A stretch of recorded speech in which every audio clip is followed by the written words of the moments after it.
The Istora Senayan in Jakarta, Indonesia is badminton's most iconic venue. The atmosphere inside that arena is like none other. It is absolutely electric.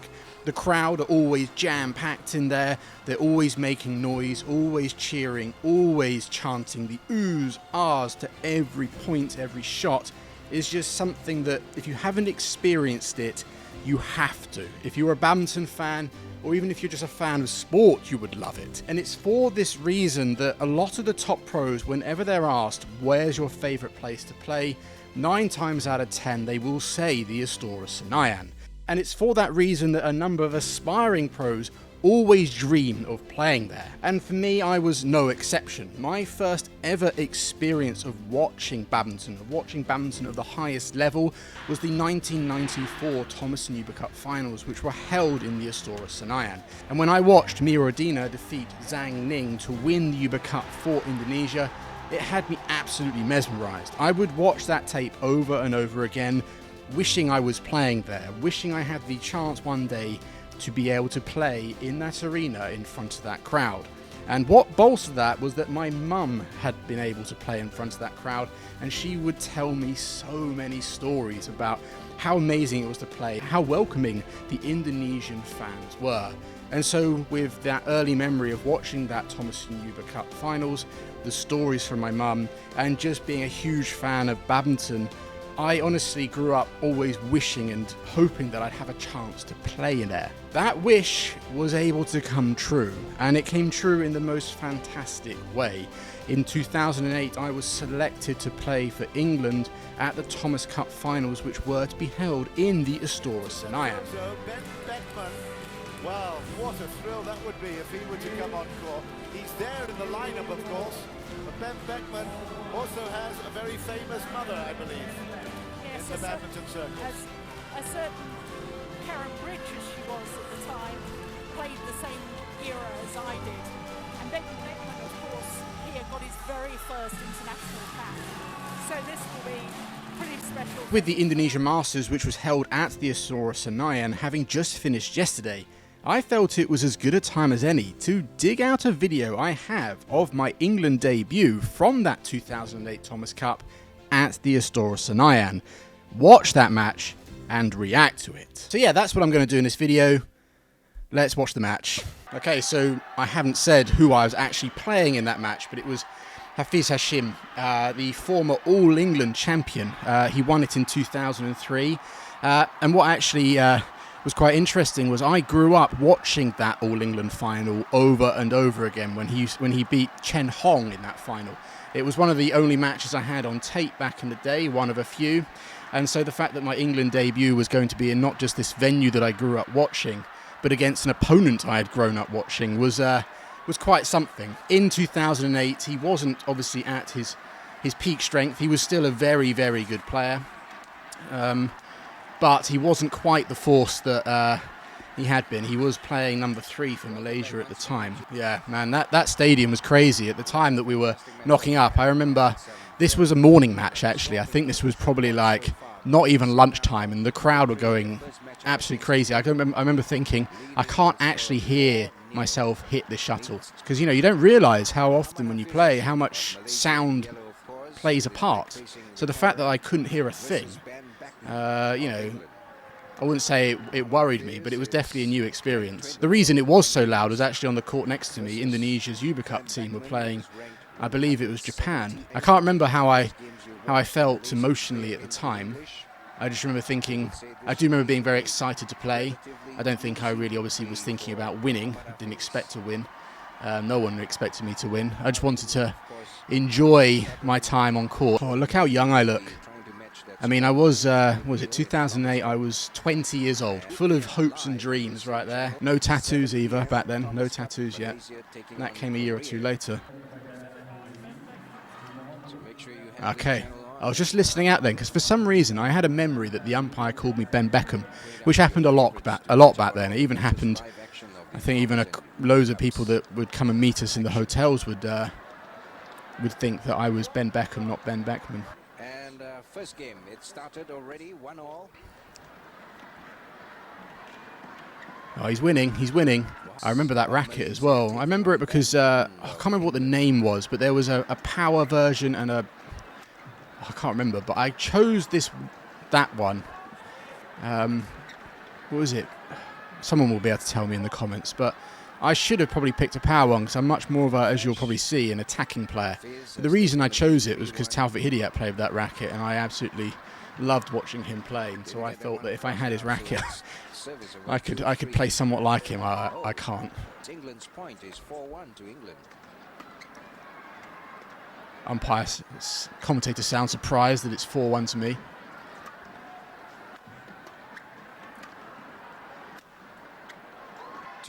Trailing by 2. Nice little cheeky return. I think we're going to see a lot of that in this match. From what I can remember was I did attack. I used to be a very attacking, aggressive player, probably overly so. But I was young and full of energy. But my defence definitely was a weak spot and something that really I never really got as strong as it should have done. So I think Hafiz, and he had quite a decent smash or a good attack, and so although the defence is holding up okay here, actually moving and playing okay. This is a good rally, actually. This is a very good rally. Oi, okay. Wrist play there from Hafiz. Wrist play. I mean, the crowd, I mean, look back then, it's relatively empty, but I think that's because Indonesia just finished, actually. They're starting to leave. They didn't want to hang around to watch me play. Easy error, Ben, easy error. What's that? I mean, the Istora Senayan is a famously drifty hall. Oh, backhand smash. Oh, winner. Look at that. Taufik Hidayat, eat your heart out. I told you I got his racket because I wanted to play like him. And that's the kind of stuff that I would... that was the most idiotic shot choice. But that's just kind of like, if you want to kind of sum up how I played at times, I wasn't the most thoughtful player at times. I would just go for it. If anyone wants to know, did I have any tactics going into the match? No, not really. The tactics were just to go out, enjoy it, enjoy the experience, play hard, just go for it, really. I'm actually doing all right here. I'm holding with him. Although, obviously, Hafiz, this is the first match that we both played in the hall. He's probably just using it as a warm-up later on. You can tell he's looking quite comfortable on court against me, but I'm fighting well. I'm doing some good stuff here. Look at that. Athleticism. Oh, God. That lacked the quality, didn't it? That went punch. Whoever does a jump punch clear down the centre of the court. Any young aspiring players, that's never a good choice. Okay, this shows you how old this match actually is. Coaches these days aren't allowed to wear shorts on court, but back then you could. He's actually dressed like me. That's Asger Madsen. An interesting coach, I'll say that. Really nice guy. He'd give you the shirt off his back to help you. But he actually did just remember that we were knocking up in the hall, right in front of people would come in to watch players like on knock-up days, or when you do practicing the court before the event starts. And he purposely went to serve, swung and missed it, and then would just start laughing. And I can just remember seeing a load of the players off the court and people that were watching just having this what the fuck kind of look. And then there's me on court just like, you didn't just do that. But yeah, no. Other than that, quirky guy, but a nice guy. What's he got in the bag? Oh, fluffed it. Against you, it's set up so that you know you're gonna kill. You drool for a kill, but when you go in, drool for a kill. Tell you what, I'm winning the net. Oh yes, power smash, power. That would sum up my badminton back then. Spin net shot, smash, smash until I got blasted my way through. That was my approach to badminton. It wasn't very nuanced, and obviously adrenaline because playing in this iconic venue. That's another good slice attack. It's pretty good. Yeah. Fell into his trap slightly there. The challenge continues for Ben Beckman. against the number 22 ranked Ah. in the world. Beckman I thought my defence was actually quite weak. It's actually holding up all right here. It's by no means great. I think I would classify it as survival defence. I'm not really able to defend with any sort of purpose to kind of create chances. That's out. I think I'm helped a little bit here by Hafiz not taking this match as seriously as he possibly could. I'm giving it some. I'm looking a little bit tired. I'll be honest. I look tired. I wasn't. I kind of generally look like that anyway. Yeah, you can see I'm breathing quite hard there, but that's generally how I looked most of the time when I play badminton. If you ask anyone that knew me back then, red in the face, looked like I'm blowing my ass, but I would keep going. I'll be honest. I was a fit player. I could have kept this going for a long time, but I think I'm playing a little bit. Watching it back from a coach's perspective, you can see the things that would need to get worked on, but it's more slightly predictable. There isn't enough kind of those subtle deceptions and disguises that can kind of... Oh, that's unlucky. Just unsettle Hafiz that little bit more. I think he looks like, okay, I'm going to get the spin now.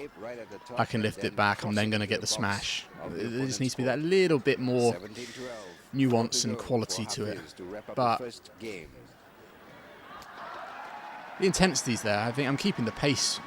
Oh, there. Okay, there's a little bit of deception. Okay, I'm on the back foot here. There's the defence. Oh, I'm scrambling. Fighting for it. Oh! Oh, there's that backhand smash out of position again. Just Hail Mary. Oh! Was that in? Oh, it's probably one of the best rallies of the match so far, actually. Oh, no, it was out. 18-12. Hawkeye, can I challenge that one now? That looked in. But then again, the quality of this video is so low res. 2 points to victory in the first game. Yeah, it's kind of run away. I suppose 14-12, it's now 20-12. But this is what happens when you're playing a guy with the experience of Hafiz Hashim and the inexperience of me. He was just able to go, right, okay, maybe I better just kind of focus for a few points and just pulled away. That's what good players do. And I wasn't able to stop it. I mean, there was some good rallies, but... Oh, that flick. I have to admit, I'm surprised I didn't call that. That looked... Oh, he's gone. That's another good rally. But it's kind of like dead time, innit? Did that at like 20-13 down. I need to do more of those kind of... Those little deceptive shots. Need to add more of those in. I should have done more of that, but then not go Hail Mary on all the smashes. I think I went all in on the attacks a bit too... It's another, see there again, trying again. Just, I think I was a bit too nervous to try to do like your cross-court net shots that sound like basic shots, but when you've got someone of his level threatening you, they're harder than you think. But a little bit like, okay, there's another basic shot, but there's a little bit too much gun-ho game. There you go, first game done. So actually, watching it back, you can't really knock the intensity, I'd say. If the defence was better than I remember, I would just say there needs to be a little bit more creativity from the front court and a little bit more composure and calmness from the rear court. I was loving every second on this court. I mean, the crowd got a little bit quieter because Indonesia are no longer playing.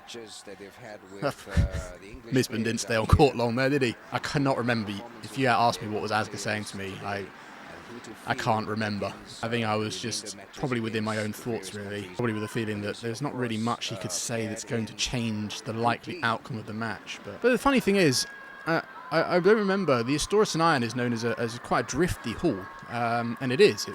I played another match. This wasn't the only match I played. I actually played in the round of 16 match where actually I helped England win on the end court, but I don't remember the hall being as drifty as, you know, like sometimes you see it. I don't know, just can't remember how I do in the second game either. I've got a feeling it's roughly similar in terms of scoreline wise. I don't know how the game goes, so let's see how it goes. Started out pretty much the same as I did the other game. Any half chance it comes up in the air, it's getting drilled down. I would give them a respectable 5-0 victory over England. And these scorelines are very important because you can use there you go. wasn't afraid. to psychological advantage over Oh, other that's one thing I have to give myself some credit for is I can sit here and go, okay, Ben, there needs to be a little bit more variety in your overhead. But sometimes when I watch younger players in these situations, they kind of like play within themselves. At least I went for it and just left everything out there. Oh, that's a nice little shot. Actually, it's been so long since I've actually watched myself play when I was, actually a player. Because I did retire from badminton pretty young. I think I retired in I stopped, the last time I played for England was back in 2014. So it's been over 10 years, and sometimes I don't watch myself play very often. I definitely don't go and watch my match versus Chen Long or stuff on YouTube very often. So I actually forgotten how I moved and how I played to a certain extent, because now I'm a lot older, I'm a lot heavier, I've got more injuries, I have to play so much more differently. I forgot how I wasn't too slow, how energetic I was. Sometimes nice to sit down and watch. What was that? Yeah, it was fancy. Luckily it didn't work. I had it red anyway. I had it red. Look, that's a face of a guy. I knew what was coming. There's that net again. Any chance I get on that backhand, there's a backhand smash. Backhand ain't too shabby. I'm a little bit surprised Hafiz hasn't actually tried to close down the net a little bit more. I can actually hear myself play now. The crowd's definitely a lot quieter. You can even hear the shuttle being hit. Again, just fighting so hard to attack. Again, another rally of that's the kind of badminton that I played. He's got a pretty good overhead smash, but thanks, mate. Cheers. Still backman of England to serve. And he's taken the lead for the very first time in this encounter. No, it's not, mate. Don't forget 2-1 in the first game I was up.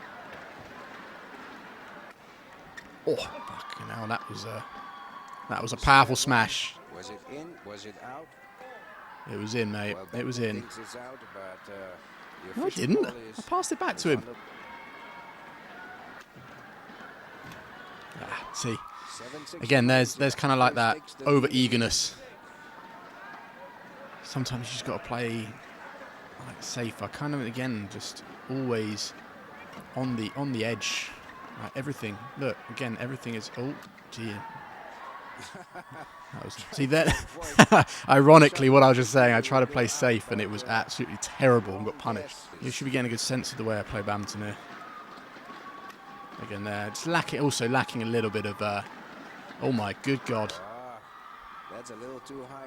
When you that's a little bit too high. That was so high. It was pretty much a lift. Still holding serve. Hafiz 9-6.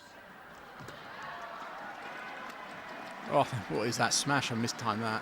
Again, it was too narrow. That's another thing. They lack a little bit of accuracy against the defense, against any sort of player at this level. Oh, there's a little cheeky slice. See there, a bit of variation.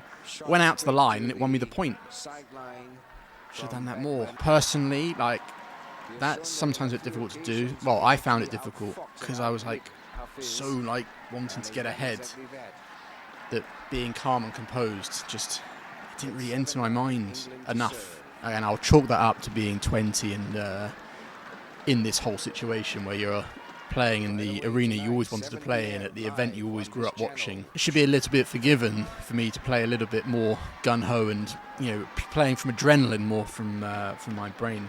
Hey, one thing about this coverage, there's no replays. They're just raw action. Maybe me and Hafiz are playing at a blistering pace between points. We're not really taking our time. The TV producers are probably wish they'd slow it down. We could play a replay. 10-8, it's still in there. Don't think Hafiz is too worried though. Everybody is just comfortable with this score right now. That should give you an indication of how chilled Hafiz was. Look at the way that he played that kill. But that was a silly return. I basically just said, have a net shot. I'd love to know what Misban's saying to him. He's probably going to be on for about another, there we go, 20 seconds if that, 10 seconds max.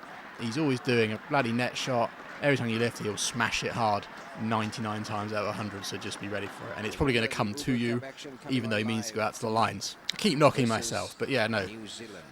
It's hard not to look at it through a coach's eye, but yeah, no, I have to give, there is some credit I'll give myself. That's miles out.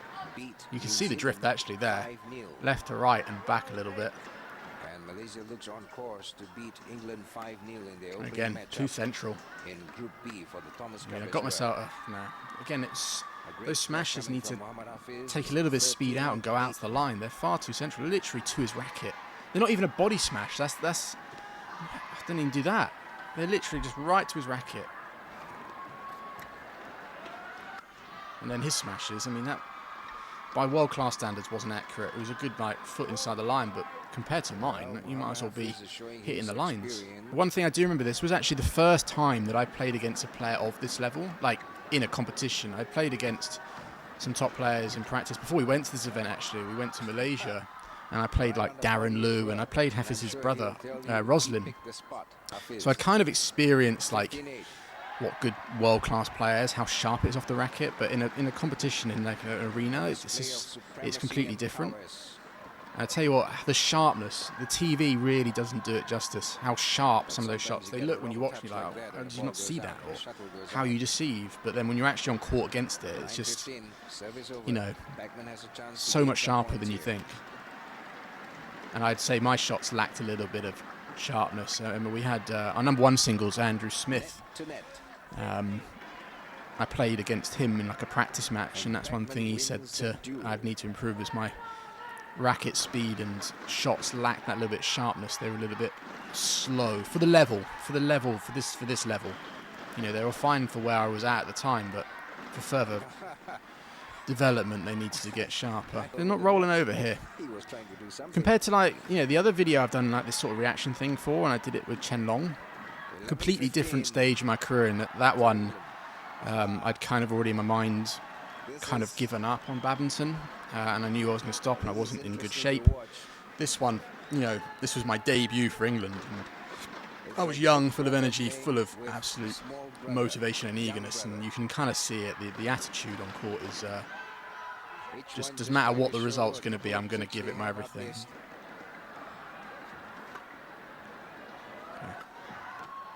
Oh, there's a bit of a dive there, would you say? My first time with like court sweepers as well. And all that kind of like dive, and then you're kind of like pointing. That's just, you learn that because you watch it on TV growing up. It's my first chance to do it. Well, you know, first chance in this match. I relished it. Just little things like that definitely made. Oh, there's another one. I think though it goes a little bit like the other one. Oh, there we go. I get close, and then Hafiz just goes, right, time to be serious now. I think it happens again. I might lose to 14. I can't remember the score. That rings a bell. Again, that one. Every time I go from my forehand out to his forehand, it's so narrow. Every time. I'm actually getting annoyed watching it.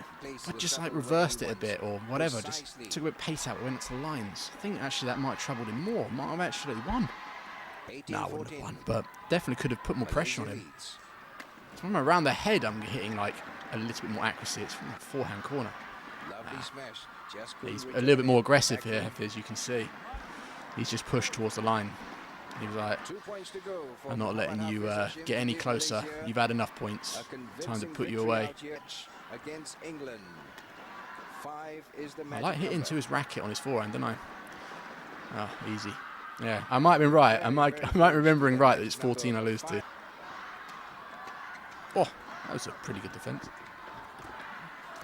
Oh, hey, he's done me. That is a great shot. It's a great shot. So there you go. Match done. Not bad. You know, watching it back again, this is the first time I've watched this match in full since I was given this match, like all the way back in 2008. I look back on it, and I remember how I looked back on it before I watched this was obviously the memories of that trip. It was the best badminton trip I was ever a part of. I mean, being a part of Team England, representing your country at somewhere like the Thomas Cup is already fantastic. But then to be able to do it at the Istora Senayan in Indonesia, a place which I'd grown up watching matches from and just always wanted to play in that arena. My mum had played in there many times throughout the 80s, and she had always told me stories of what it's like over there. You know, just experiencing Indonesia as a country was fantastic. It was my first time there, and their like kind of culture around badminton. I can remember, you know, walking around the stadium outside, and they had the big screen TVs, they had the food stands, they had selling merchandise. It was like a party, it was like a festival out there. And obviously as the tournament progressed and we got to the more serious matches, that only got more and more, and it was so good. You know, just being part of that was you know, a real experience. It was the best, like I said, the best badminton experience of my life by far. Funnily enough, my first one, it never got better than that. As far as actually playing wise, I would have to give myself some credit for having no fear, for going all out, for going for it. There was some nice play in there. There was some bad stuff as well. Definitely looking at it through a coaching lens, there's definitely things I would, if I was coaching myself, that I'd be like, right, we need to improve on this. Accuracy, patience from the rear court, a little bit more skills and deception from the front court, a more solid and creative defense. You know, the basics of what makes up good men's singles players. But I think, like, you know, kind of the raw materials are there. I guess what I just want to finish on was, you know, this was a fantastic experience. I'm so glad that I've actually got this match, you know, saved. This was my England debut. It's really special. And I'm actually quite happy I got to share it with all you guys. I'll probably upload the whole match somewhere else on my channel, just so if you want to watch it in its raw form, you can, because obviously I probably would have edited this down. I'm not just going to play the whole thing. An absolutely fantastic experience. One I will never forget. Even as long as I live, I'm never going to forget this experience. I might forget how the match went itself, the specifics, but the actual overall trip and how much I enjoyed it, everything on off court is just absolutely amazing. And yeah, I can attest the Istora Senayan is a fantastic venue to play in. I know there have been talks about like the Indonesia Open and maybe the Indonesia Masters moving to a new venue, which if it's a bigger venue, yeah, it'd be really great, but nothing can take away from that iconic venue, the Istora Senayan, and I'm just so glad that I got an opportunity to play there. So anyway, thanks for watching this video. I hope you enjoyed it. Feel free to comment down below anything you want, ask me any further questions. I'll probably get back to you, and I'll see you in the next one.